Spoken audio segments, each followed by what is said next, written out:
మన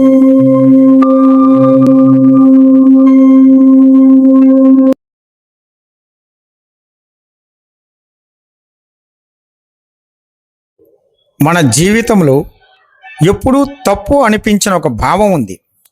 కానీ అది భావం మనల్ని లోపల నెమ్మదిగా బంధిస్తుంది. అది కోపం కాదు, అది కామం కాదు, అది లోభం.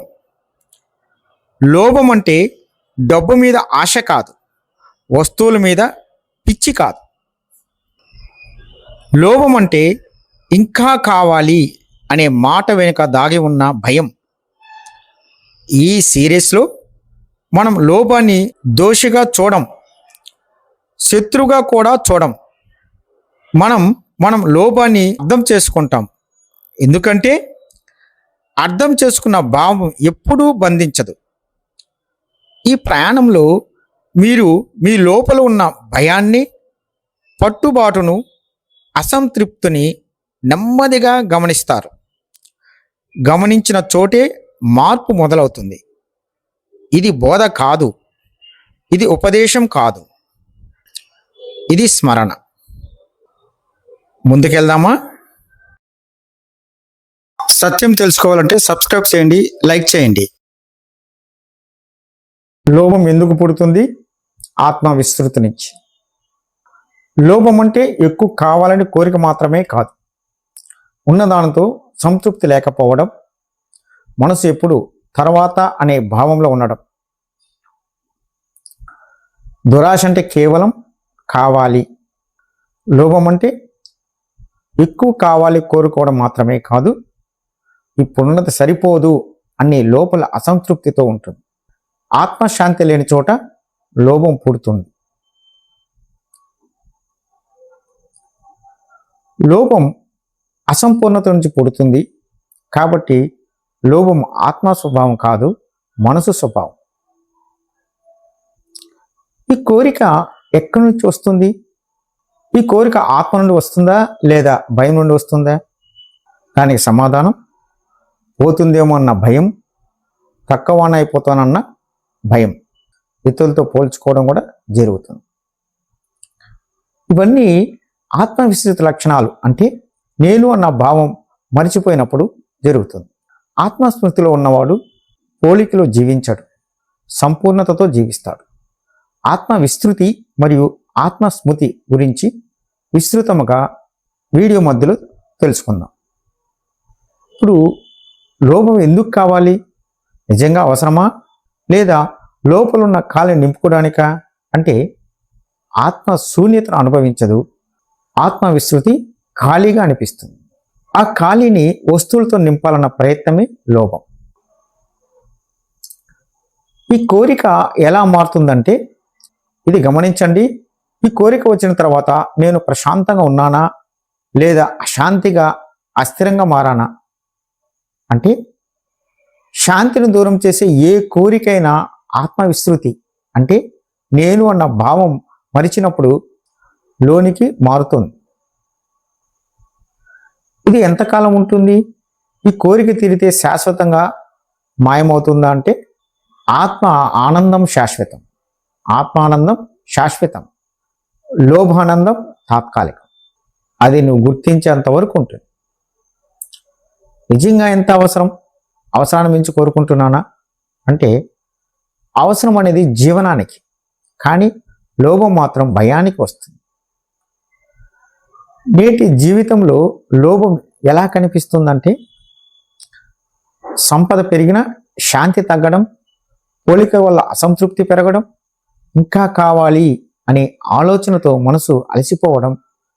లోభ ప్రభావం ఎలా ఉన్నదంటే, మనసు ఎప్పుడూ పరుగులు పెడుతుంది, శ్వాస అస్థిరమైపోతుంది, ఆత్మ మౌనంగా ఉండిపోతుంది. ఆత్మస్పర్శ అంతర్ముఖ్యంగా ఉన్నదాన్ని లెక్క పెట్టని మనసు ఎంత వచ్చినా తృప్తి చెందదు. తృప్తి మొదలైన చోటే లోభం అనేది ఆగిపోతుంది. అసలు లోభం ఎలా మొదలవుతుందంటే, ఉన్నది చాలదన్న భావన వచ్చినప్పుడు, ఇతరుల జీవితంతో పోలిక మొదలైనప్పుడు, భద్రత బయట ఉందనుకున్నప్పుడు, ఆనందం అంతాయు వస్తువులోనే ఉందనుకున్నప్పుడు. ఇక్కడ ఒక ముఖ్య విషయం ఏమిటి? లోభం వస్తువు వల్ల కాదు, ఆ భావం వల్ల. ఆ భావం తగ్గితే ఆటోమేటిక్గా లోభం తనంతట తానే తగ్గిపోతుంది. లోభం న్యాయీకరణం జరుగుతుంది. ఎలాగంటే, ఇది అవసరమే కదా, అందరూ చేస్తుంటే నేనెందుకు చేయకూడదు, అది నా హక్కే కదా, ఇప్పుడే కాదు తర్వాత సరి చేసుకుంటాను. ఇవన్నీ లోభాన్ని కప్పిపుచ్చే మాటలు. మనిషి గమనింపుగా ఉంటే లోభం ఆగిపోతుంది, ఉండకపోతే న్యాయీకరణగా మారి లోభం దురాశగా మారిపోతుంది. లోభం వదలడం కాదు సాధన, ఆత్మను గుర్తుపెట్టుకోవడమే సాధన. తర్వాత అంశం దురాశ పరిస్థితి గురించి చూద్దామా, వెళ్దామా?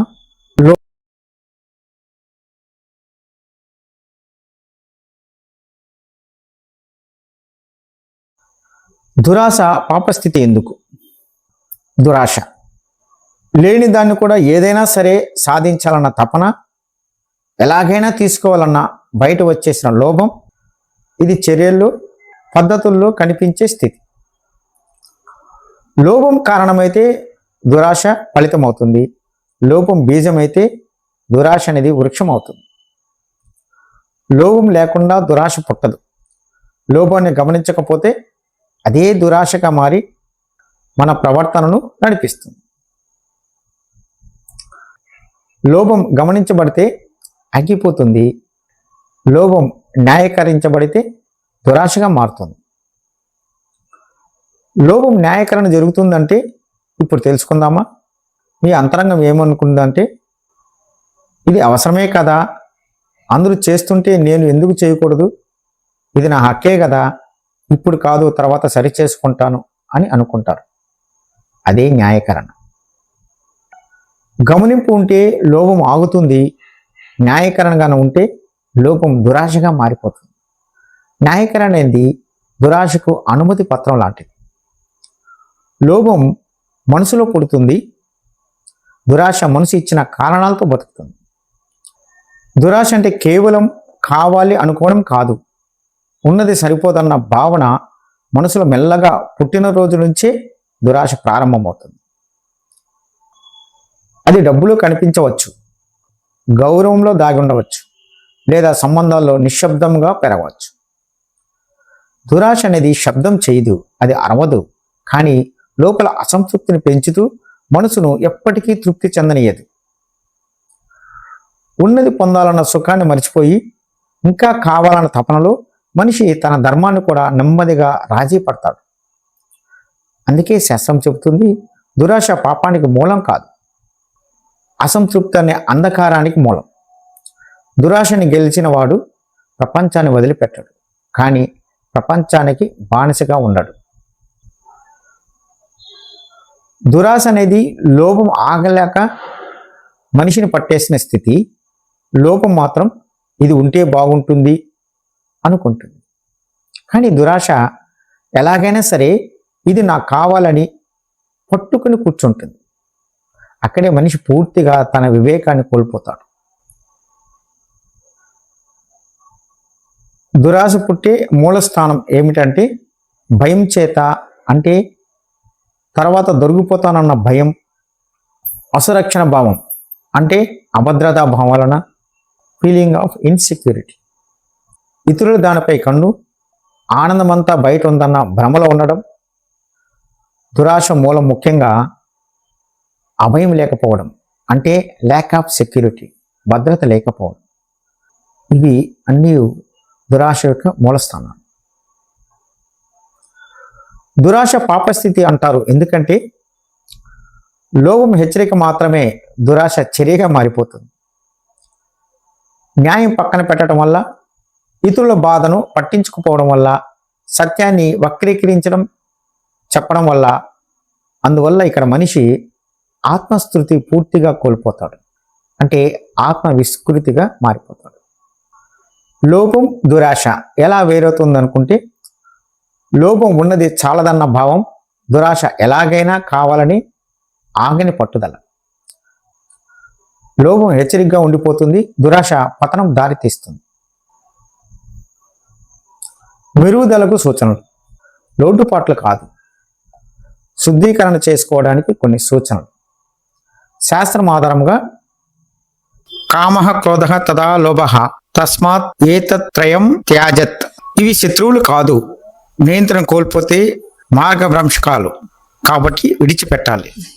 చిన్న ఆత్మ పరిశీలన ప్రశ్న జోడించవచ్చు. ఈ కోరిక తీరిపోతే నేను అసహనంగా మారిపోతున్నానా అనుకున్నప్పుడు అప్పుడు అది దురాశ. దురాశ నరక ద్వారా మారే స్థితి ఏర్పడడానికి అవకాశం ఉంది. ఇక చివరగా లోభం కనిపిస్తే జాగ్రత్త, దురాశ కనిపిస్తే మేలుకో. తర్వాత అంశము నైతిక తీర్పుల అతీతంగా లోభం, మెదడు నుంచి ఆత్మ వరకు తెలుసుకుందామా? సత్యం తెలుసుకోవాలంటే సబ్స్క్రైబ్ చేయండి, లైక్ చేయండి.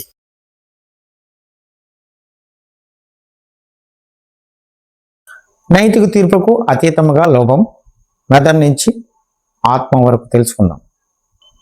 సైంటిఫిక్ వ్యూ, శాస్త్రపరంగా చూస్తే శరీరంలో విడుదలయ్యే రసాయనాలు లేదా హార్మోన్లు అసమతుల్యం వల్ల లోభం ఏర్పడుతుంది.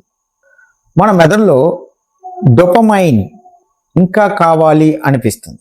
లోభం ఉన్నప్పుడు ఎక్కువగా పనిచేస్తుంది. సెరోటోనిన్ ఉన్నదానితో సంతృప్తి ఇస్తుంది. లోభం ఉన్నప్పుడు తగ్గిపోతుంది. ఎలాగో చూద్దాం, లోతుగా పరిశీలిద్దాం. డోపమైన్ అనేది ఒక రకమైన మోనోఅమైన్ న్యూరో ట్రాన్స్మిటర్.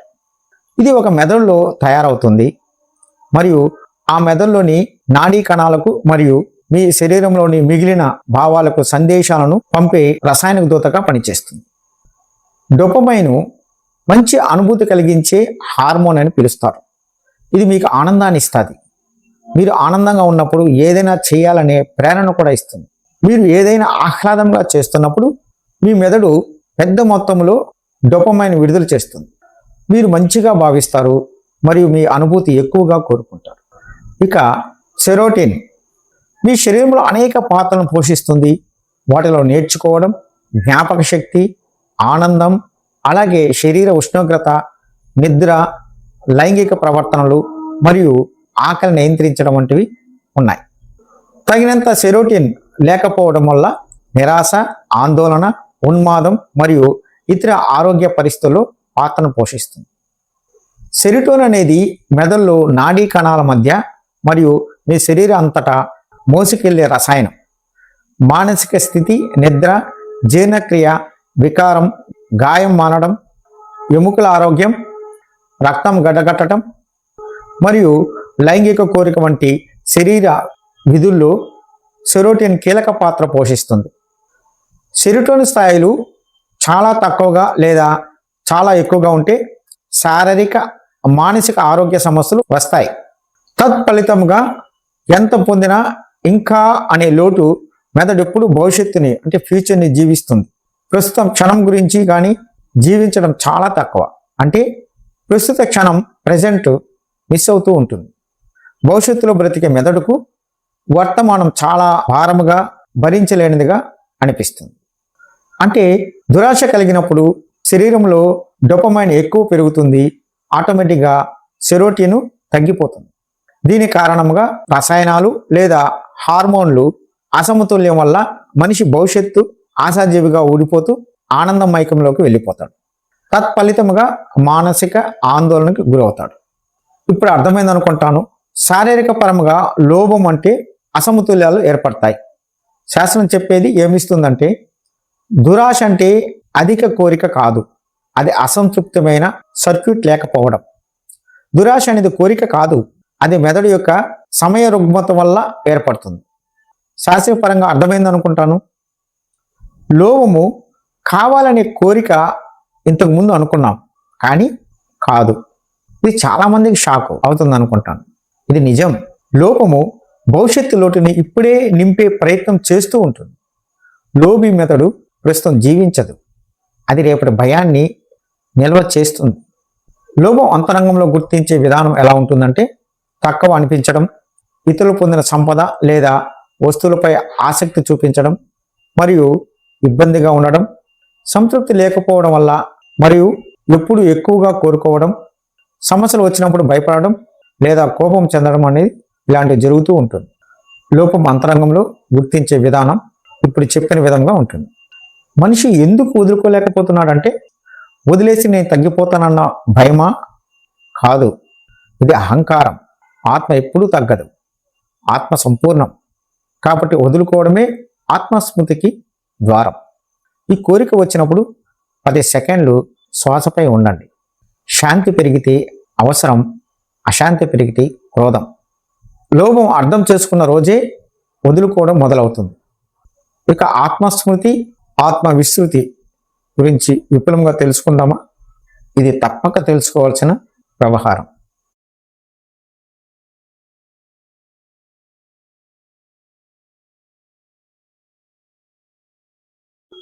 ఆత్మస్మృతి, ఆత్మ విస్తృతి విరుద్ధం కాదు, స్థితి భేదాలు. లోభం కోరిక కాదు, అస్తిత్వ విభజన. ఆధ్యాత్మికంగా లోభం అంటే ఎక్కువ కావాలనే భావం కాదు. అసలు సత్యం ఏమిటంటే నేను సంపూర్ణ కాదు అనే అంతర్గతిక చీలిక. ఆ చీలిక వచ్చినప్పుడు ఆత్మ తన కేంద్రాన్ని వదులుతుంది, బయటకి పారుతుంది, శ్వాస లోపల నిలవదు. అది లోభం. ఆత్మ అనేది శరీరం, మనసు, బుద్ధి, లోబడి ఉన్న భావాలతో ముడిపడని శాశ్వత, అవినాశి, నిరుపయోగమైన సాక్షి. అది పరమానందం, పరమ జ్ఞాన స్వభావం కలిగినది. ప్రతి జీవి తెలుసుకోవలసిన చాలా చాలా ముఖ్యమైన అంశం ఆత్మస్మృతి మరియు ఆత్మ విస్తృతి. ఈ రెండింటిని చాలా తెలుసుకోవాలి. మనిషి ఆత్మస్మృతిలోగాను ఉన్నట్లయితే, ఇక్కడ స్మృతి అంటే గుర్తింపు, జ్ఞానం, అవగాహన అని కూడా అర్థం ఉంది. సాధారణంగా మనం గుర్తించే, మనసులో నిలిచే జ్ఞానం. సమస్యలప్పుడు మనసు స్థిరంగా ఉంటుంది, లోపల శాంతిగా ఉంటుంది. సంపత్తి అంటే ఆస్తి, ధనం, లభించగల వస్తువులు. శరీరం, పేరు కోసం వీటిపై ఆసక్తి తక్కువగా ఉండడం. నేను శాశ్వతం, నా స్వరూపం అవినాశి అంటే నాశనం చేయలేనిది అని అర్థమవుతుంది. ఆత్మస్మృతి అనగా మన నిజమైన స్వరూపం. ఆత్మ ఎప్పటికీ వేరు లేకుండా నిశ్శబ్దంగా నిరంతరంగా గుర్తిస్తూ ఉండడం. ఇది మన వ్యక్తిత్వం, భావాలు, శరీర క్రమం నుండి విడిపోయి నేను శాశ్వతాన్ని తెలుసుకోవడం. మన జీవితంలో మానసిక శాంతి, స్థిరత్వం తెస్తుంది. భౌతిక, మానసిక, ఆధ్యాత్మిక సమస్యలపై దూరంగా సాక్షాత్కారాన్ని పొందే మార్గం భక్తి, ధ్యానం, యోగంలో దీని సాధన ముఖ్యమైనది. స్థిర మనసు, సమస్యలు వచ్చినా మనసు దూరం లేకుండా స్థిరంగా ఉంటుంది. ఆత్మ సాక్షాత్కారం, నేను శాశ్వతం, నా స్వరూపం అవినాశి అనే అవగాహన ఉంటుంది. ధైర్యం మరియు ధర్మబద్ధత, భయం వచ్చినా నిర్ణయాలతో వెనక్కి తగ్గకుండా సత్య మార్గంలో నిలబడటం. శాంతి, ఆనందం, లోపల శాశ్వత ప్రశాంతత, ఆనందాన్ని అనుభవించడం. సంక్షిప్తంగా చెప్పాలంటే ఆత్మస్మృతి అంటే నిశ్చల శాశ్వత ఆత్మ అని తెలుసుకొని, ఆత్మస్మృతి అంటే నేను శరీరం, మనసు కంటే ఎక్కువ, నిశ్చల శాశ్వత ఆత్మ అని తెలుసుకొని దానిని మనలో ప్రతిరోజు గమనిస్తూ ఉండటం. ఇచ్చిన వాక్యాన్ని చిన్నదిగా విభజించి చదివితే అర్థం మరింత లోతుగా వస్తుంది. నేను శాశ్వతం, నాకు శరీరం కంటే ఎక్కువ సాక్షాత ఉంది, అదే ఆత్మస్మృతి. అర్థం ఏమిటంటే నా స్వరూపం ఆత్మ, శాశ్వతం, అవినాశి అని తెలుసుకోవడం. లక్షణం ఏమిటంటే లోభం లేదా కోరికల శరీరం, సంపద, భౌతిక వస్తువుల మీద ఆశ, ఆసక్తి ఉన్న మనసు వాటికి బంధించబడదు. ఉదాహరణకు ఒక ధనికుడు ధనాన్ని ఉపయోగిస్తాడు, కానీ ధనం లేకపోతే తన ఆనందం తగ్గదు, ముందులాగానే ఉంటాడు. ముఖ్య విషయం, లోభం పాపం కాదు, అది తన స్వరూపం మరిచిపోవడం, ఆత్మ విస్తృతి. కాబట్టి చాలా ప్రమాదకరం అవుతుంది. ఇప్పుడు ఆత్మ విస్తృతి గురించి తెలుసుకుందామా? మనిషి ఆత్మ విస్తృతిలో ఉన్నట్లయితే నిజమైన స్వరూపాన్ని మరిచిపోవడం, ఆత్మతలాన్ని తెలియకుండా జీవించడం జరుగుతుంది. వీటి లక్షణాలు ఏమిటో చూద్దాం. సమస్యలు వచ్చినప్పుడు భయం, కోపం, అసంతృప్తిలో ఉండడం. లోభం ఎక్కువగా ఉంటుంది, తాత్కాలిక వస్తువుల మీద మనసు ముడిపడి ఉంటుంది. నేను శరీరం, నా సంపత్తి అంటే ఆస్తి, ధనం, లభించగల వస్తువులు, నా భావాలు అనే భావన ఎక్కువగా ఉంటుంది. అశాంతి మరియు అస్థిరత, చిన్న చిన్న పరిస్థితుల వల్ల మనసు మారిపోతుంది. భయం, కోపం, బాధలు ఎక్కువగా ఉంటాయి. భౌతిక, మానసిక ఒత్తిడి. సంపత్తి అంటే ఆస్తి, ధనం, లభించగల వస్తువులు మరియు శరీరం, పేరు, సామాజిక స్థానం వంటి విషయాల మీద ఎక్కువ ఆసక్తిగా ఉండడం. తర్వాత అహంకారం మరియు అసత్య అభిమానం. నేను, నా శరీరం, నా భావాలు అని చుట్టూ మోసుకుపోవడం. ఆ తర్వాత కష్టాల ముందు కౌతుకం అంటే సమస్యలు వచ్చినప్పుడు ఎదుర్కొనివ్వకుండా దూరం కావడం లేదా ఆందోళనకి చెందడం.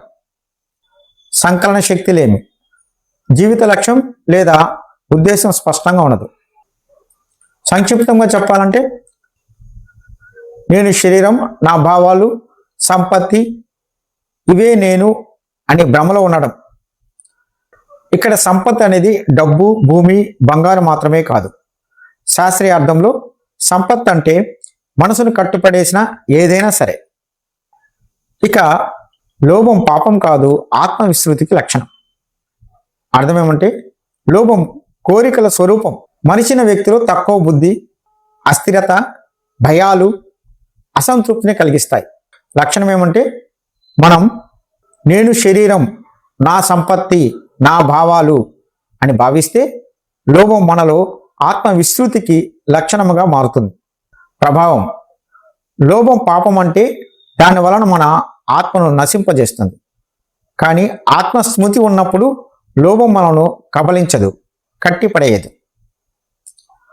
సంక్షిప్తంగా చెప్పాలంటే ఆత్మస్మృతి నిజమైన స్వరూపం గుర్తింపు, శాంతి, ధైర్యం, ఆనందం.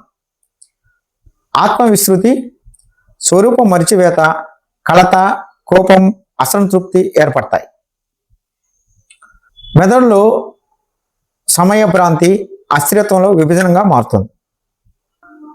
లోభాన్ని జయించడం కాదు సాధన, ఆత్మను గుర్తుపెట్టుకోవడమే సాధన. స్వస్తి.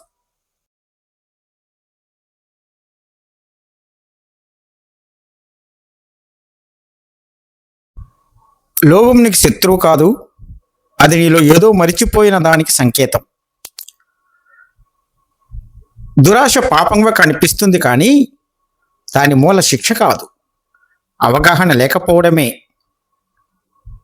ఆత్మను మరిచినప్పుడు లోభం పుడుతుంది, ఆత్మను గుర్తు చేసుకున్నప్పుడు అదే లోభం గురువు అవుతుంది. అయితే లోభం వచ్చినప్పుడు సాధకుడు ఏం చేయాలి? దురాశ వచ్చినప్పుడు దాన్ని అణచాలా లేక అర్థం చేసుకోవాలా? ఈ ప్రశ్నలే పార్ట్ 2లోకి నేను తీసుకెళ్తాయి. తదుపరి భాగం తెలుసుకోవాలంటే సాధకుడు చేయండి, లైక్ చేయండి, షేర్ చేయండి, కామెంట్ చేయండి. సత్యం తెలుసుకోవాలంటే సబ్స్క్రైబ్ చేయండి, లైక్ చేయండి, షేర్ చేయండి, కామెంట్ చేయండి.